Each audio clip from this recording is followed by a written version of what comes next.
Bem-vindos à 7ª aula de Direito do Ambiente, hoje subordinada à temática Direito Constitucional do Ambiente. Gosto bastante deste tema porque creio que podemos utilizar a Constituição de uma forma bastante eficaz na tutela do bem jurídico ambiente. Para o efeito é necessário conhecer o que a Constituição prevê em matéria ambiental e também saber usar, saber utilizar, saber manejar no dia a dia. Um dos aspectos mais importantes é que realmente a Constituição de 2004, a terceira na história do nosso direito constitucional, esta Constituição é um passo muito grande dado em relação à anterior em matéria ambiental. Portanto, se em 1990 o nosso legislador constituinte introduziu no corpo normativo dois artigos importantes, o artigo alusivo ao direito fundamental ao ambiente equilibrado e o dever de defender, artigo 72, mas também a norma que reconhece ao Estado um papel na tutela do ambiente, o artigo 37. Estes constituíam os dois pilares principais daquilo que é o regime jurídico constitucional sobre ambiente em 1990 e, de alguma forma, influenciaram depois a melhoria e a revisão constitucional feita em 2004. Importa dizer que, do lado do Estado, o papel ainda era um papel muito abstrato, muito genérico e não tão conclusivo, não tão dirigido efetivamente à busca de um desenvolvimento sustentável, à realização de ações importantes, conforme nós veremos. Então, a nossa Constituição, em 1990, ela está organizada em princípios e normas. Os princípios são fundamentais, conforme sabemos, em direito, portanto, ajudam-nos a interpretar as normas, ajudam-nos também na atividade de preenchimento de lacunas e também, de alguma forma, orientam-nos na implementação das leis. E os nossos princípios importantes é, desde logo, o princípio de desenvolvimento sustentável. Primeiro grande princípio, e este princípio está ipsis verbis taxativamente consagrado no artigo 117, que é um artigo que tem a epígrafe ambiente e qualidade de vida, quando se diz, número 2, com o fim de garantir o direito ao ambiente no quadro de um desenvolvimento sustentável, o Estado adota políticas visando, entre outras. Aqui nós temos o reconhecimento do nosso princípio de desenvolvimento sustentável, que advém da Declaração do Rio de Janeiro. No entanto, não se trata de uma norma isolada, ainda que não se tenha optado pelo conceito de desenvolvimento sustentável, nós podemos encontrar a noção de desenvolvimento sustentável no artigo 11º sobre objetivos fundamentais, e um deles é, desde logo, a linha D, artigo 11, a promoção do desenvolvimento equilibrado, económico, social e regional do país. Portanto, este desenvolvimento equilibrado, com as dimensões económica e social agrupadas, é nada mais, nada menos do que o desenvolvimento sustentável. Princípio muito importante de direito, mas também encontramos algumas referências nas normas presentes naquilo que se chama a Constituição Económica. Eu não vou entrar em detalhe, mas gostaria de chamar a atenção para o leitor, para qualquer um de vocês, para procurarmos, de facto, a partir dos artigos 101 e seguintes, algumas referências, ainda que indiretas, ao princípio de desenvolvimento sustentável. Um outro princípio muito importante é o princípio do pluralismo jurídico. Inédito nesta Constituição, o artigo 4º consagra tal princípio, dizendo que o Estado reconhece os vários sistemas normativos e de resolução de conflitos que coexistem na sociedade moçambicana na medida em que não contrariem os valores e princípios fundamentais da Constituição. Ora bem, isto significa que, à partida, nós temos normas costumeiras nas diversas comunidades deste país que versam sobre ambiente. Elas são importantes e válidas, desde que, logicamente, não ponham em causa os limites da Constituição. O mesmo dizendo em relação a instâncias de resolução de conflitos que podem ser fundamentais e cruciais num determinado litígio envolvendo recursos naturais, envolvendo, portanto, ambiente. Um princípio que não deixa de ser importante é o princípio da justiça social, que está presente desde logo nos artigos 1º e 3º da nossa Constituição, mas também no artigo 11º, a linha C, portanto, edificação de uma sociedade de justiça social e a criação do bem-estar material, espiritual e da qualidade de vida dos cidadãos, como um dos grandes objetivos fundamentais do Estado moçambicano. A justiça social, entendemos nós, que inclui também a qualidade de vida, e a qualidade de vida ela está claramente dependente das condições ambientais, das condições do meio, entre outros fatores.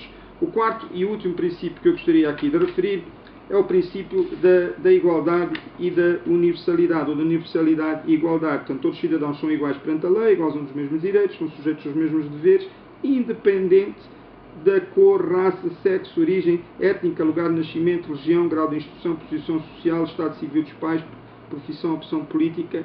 E eu diria mais, portanto, não vejo isto como uma forma taxativa, eu diria mais, independentemente também das condições ambientais. Portanto, todos somos iguais perante a lei, o que significa que se estivermos diante de um caso em que a população de um determinado bairro está sujeita a problemas crónicos ambientais derivados da poluição, é a obrigação, à luz deste princípio, agir para a reposição da normalidade, para a reposição da legalidade também e para a reposição da igualdade.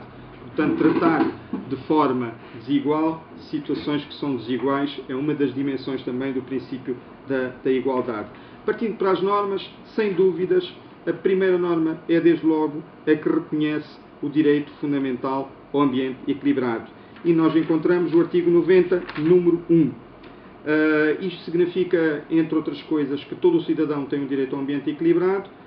À partida, pode reivindicar este direito, fazendo uso de tudo que sejam ferramentas disponíveis na nossa lei. Se esse direito for ameaçado, ele goza do direito de acesso à justiça, por exemplo. Estamos aqui diante também da cláusula de tutela efetiva de direitos. E é importante também referir que a contraparte de dever é fundamental para a construção de uma cidadania ambiental. E este dever é muito mais do que não degradar, não poluir, não destruir o ambiente. Esta é a dimensão negativa do dever que corresponde ao direito ao ambiente equilibrado. Este dever, hoje, mais do que nunca, deve ser também interpretado no sentido de agir, de atuar, de intervir, de ajudar a reparar o que foi destruído, o que foi degradado, portanto, intervir ativamente, positivamente no ambiente. Há uma dimensão também muito importante, é que nós, diante de uma situação de infração, nós devemos agir, devemos participar dessa infração, e isto também faz parte do rol de deveres. Temos que ler o artigo 90, número 1, conjugado com um artigo inédito em relação à Constituição de 1990, que é o artigo 45. E, de facto, este artigo 45 prevê um conjunto muito importante, pouco conhecido pela maioria de nós, de deveres para com a comunidade. Portanto, além dos deveres que aqui estão, vejam bem, a linha F, defender e conservar o ambiente. Portanto, todo o cidadão tem o dever de defender e conservar o ambiente. Podemos até adicionar com o dever de promover a saúde pública, porque a questão ambiental está também fortemente interligada com a saúde pública. São dois valores que caminham juntos. Portanto, um caso de poluição levanta normalmente problemas de saúde pública. E já agora defender e conservar o bem público e comunitário. Portanto, dentro dos bens considerados comunitários temos as reservas sagradas. São e fazem parte do ambiente. Portanto, isto é ambiente também. O mesmo em relação ao bem público que seja municipal. Faz parte de toda a cidade. Todos nós somos parte dele. Todos nós temos direito a ele. Portanto, reparem, temos o dever de o proteger. Então isto significa que perante uma árvore que é pública, uma árvore que está em terreno municipal, nós temos o dever de proteger e conservar aquela mesma árvore. Mesmo em relação à floresta sagrada que temos lá na comunidade, todos nós estamos obrigados a proteger aquela mesma floresta. Muito importante é que, do outro lado, em termos de grandes pilares de uma Constituição ambiental, atenção, um conjunto de princípios e normas que tutelam o bem jurídico ambiental, que podemos encontrar numa Constituição, nós temos o pilar objetivista, que ao contrário do subjetivista que acabamos agora de tratar, ele baseia-se no papel de um autor, de uma entidade objetivista, que é o Estado. Então, o Estado tem esse papel claramente definido no artigo 117, já há pouco tinha falado no 117, O número 1, o Estado promove iniciativas para garantir o equilíbrio ecológico. Surge um outro conceito importante, e a conservação e preservação do ambiente. Atenção aos conceitos de preservação e conservação. Poderemos ler um pouco mais sobre isto na Lei de Conservação da Biodiversidade, a Lei 16/2014, reeditada pela Lei 5/2017 e republicada, visando a melhoria da qualidade de vida dos cidadãos. Portanto, este conceito de qualidade de vida anda sempre, caminha de braços dados com o conceito de saúde pública, com o conceito de ambiente. Portanto, são valores muito importantes, são todos eles bens jurídicos difusos e coletivos, portanto, são pertença de toda a coletividade de cidadãos e de ninguém em especial. Temos o número 2, muito importante, com o fim de garantir o direito ao ambiente no quadro de um desenvolvimento sustentável. O Estado adota políticas visando, atenção, não se trata de uma listagem taxativa, mas o legislador, em 2004, aqui indicou prevenir e controlar a poluição e a erosão. Não foi ao caso, a poluição e a erosão constituíam, na altura, dois dos maiores problemas ambientais. Continuam a ser problemas realmente de fundo, quando vimos na aula referente aos problemas ambientais em Moçambique. Portanto, a poluição afeta a todos, a erosão também. Em tempo de chuva, então, sofremos com a poluição e sofremos com a erosão. Hoje, numa possível revisão da Constituição, seria importante estender esta norma a outros problemas ambientais que nós já sabemos que são igualmente relevantes, incluindo tudo o que seja infrações contra a fauna, contra a flora, contra os ecossistemas sensíveis, portanto, contra a biodiversidade. As queimadas florestais constituem já um flagelo muito grande.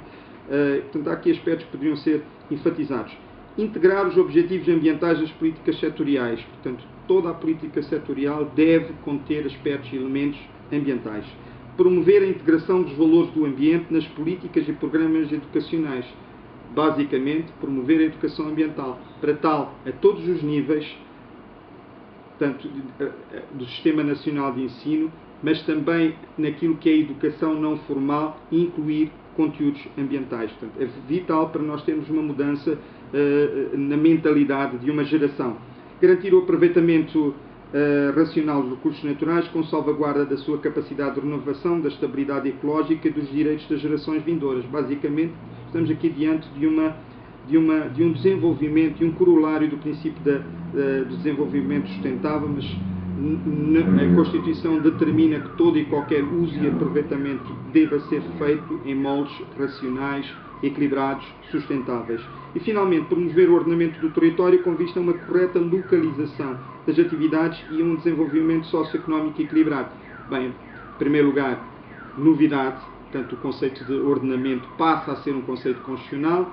Desde logo, 3 anos mais tarde, foi aprovada a Lei do Ordenamento do Território. Falaremos dela a posteriori. E fala-se também aqui do desenvolvimento socioeconómico equilibrado, que é o desenvolvimento sustentável. Então nós temos esta norma muito importante, que o artigo 117 pode ser conjugada com o número 2 do artigo 90, porque realmente o número 2 do artigo 90 traz-nos também o reforço desta abordagem objetivista, quando, e muito bem, nos diz que o Estado e as autarquias locais, reparem bem, portanto aqui estamos a autonomizar as autarquias, pessoas jurídicas autónomas, com a colaboração das associações de defesa do ambiente, muito importante, no contexto do princípio democrático, do princípio da participação, adotam políticas de defesa do ambiente e velam pela utilização racional de todos os recursos naturais. Portanto, devemos sempre utilizar o 117 e o 40, e o artigo 90, número 2, conjugados para este mandato público em matéria ambiental. Outros artigos importantes no quadro também de direitos e deveres dos cidadãos, nós podemos falar do direito à saúde no artigo 89, do direito à educação, do direito à habitação e urbanização, está aqui um embrião de um futuro direito à cidade, dos direitos dos consumidores, porque atenção que há relações de consumo que normalmente podem envolver também questões ambientais. Portanto, estes artigos sempre são relevantes numa abordagem da tutela constitucional sobre o ambiente. Educação ambiental, saúde pública, urbanização, cidade, tem que ser uma cidade sustentável, os direitos dos consumidores, pensando muitas vezes, por exemplo, que numa relação de consumo pode estar em causa uma determinada água, engarrafada e essa água está poluída porque lá no lugar onde se fez a extração da água não se garantiu, não se preveniu e não se tratou os contaminantes, os agentes tóxicos nocivos para a qualidade. Importante também ainda nesta nossa abordagem está o artigo sobre a propriedade do Estado e domínio público, o artigo 98, porque nos traz 3 categorias importantes de domínio público. No número 3, que é o domínio público do Estado, e dentro do domínio público do Estado temos desde logo as zonas de proteção da natureza, portanto não há aqui a zona marítima, portanto há muito ambiente neste domínio público do Estado Central, mas também o domínio público das autarquias. Então, dentro daquilo que é o princípio da descentralização, as autarquias possuem este domínio público municipal e o domínio público comunitário. Portanto, importante novidade esta previsão das modalidades de domínio público das autarquias locais e do domínio público comunitário. Parte deste domínio, conforme sabemos, é domínio ambiental. Também muito importante no contexto desta Constituição, o artigo 89, que é o artigo referente ao reconhecimento, à consagração do direito à ação popular. Mecanismo efetivamente desenvolvido no direito comparado para promover a tutela de bens jurídicos superindividuais cuja violação produz uma lesão em massas. Portanto, estes bens são de todos, são pertenças de todos e de ninguém em particular. Portanto, a violação do ambiente, ela acaba sendo uma violação em massas. Portanto, então, a nível do direito comparado, diversos instrumentos, diversas ferramentas processuais e procedimentais foram desenvolvidas para promover uma tutela eficaz, preventiva, célere e também efetiva e plena destes bens jurídicos. Então, a ação popular é um mecanismo que facilita o acesso à justiça. Diz-nos aqui o artigo 81 que todos os cidadãos têm, pessoalmente ou através das associações de defesa dos interesses em causa, o direito à ação popular nos termos da lei. Isto significa, no número 2, o direito de requerer para o lesado ou lesados as indemnizações a que tenham direito, o direito de promover a prevenção, a cessação ou a perseguição judicial dos infratores contra a saúde pública, os direitos dos consumidores, a preservação do ambiente, o património cultural, outro bem jurídico importante, tem também uma dimensão ambiental, o direito de defender os bens do Estado e das autarquias locais. Ora bem, o que não aconteceu até ao momento foi, de facto, a regulamentação deste direito. Faz falta esta regulamentação, apesar deste direito valer por si, estando ele integrado no capítulo 4 sobre os direitos, liberdades e garantias de participação política. No entanto, nós estamos diante de uma situação de lacuna, omissão legislativa que impede que cidadãos, organizações e até o próprio Ministério Público tenham uma ferramenta mais eficaz, mais rápida, mais célere de aceder à justiça para a tutela, para a defesa destes bens jurídicos. Portanto, aqui uma chamada de atenção em relação ao nosso legislador constituinte. A Constituição contém vários outros artigos. Portanto, os artigos referentes ao acesso à justiça são importantes.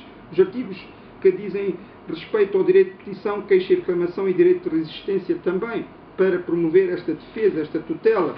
Temos também, obviamente, o direito de associação, o direito de liberdade de expressão, que são artigos muito fundamentais naquilo que diz respeito à educação ambiental não formal. Portanto, a Constituição ela poderá ser futuramente melhorada, mas à partida nós já sabemos que temos aqui importantes disposições para aplicar. Atenção ao artigo 18º, que é o artigo que diz respeito ao direito internacional do ambiente, desde logo porque os tratados e acordos internacionais validamente aprovados e ratificados vigoram na ordem jurídica moçambicana após a sua publicação oficial, enquanto vincular internacionalmente o Estado moçambicano. E estas normas de direito internacional têm na sua ordem jurídica interna o mesmo valor que assumem os atos normativos constitucionais emanados da Assembleia da República e do Governo, consoante a respectiva forma de percepção. Então, o nosso direito internacional deve observar o disposto neste artigo 18º. E com isso, muito obrigado, um bom estudo, guiem-se, orientem-se. Há muitos outros artigos que podem ser chamados à colação, apenas fiz questão de mencionar as disposições principais que compõem a Constituição Ambiental. Obrigado.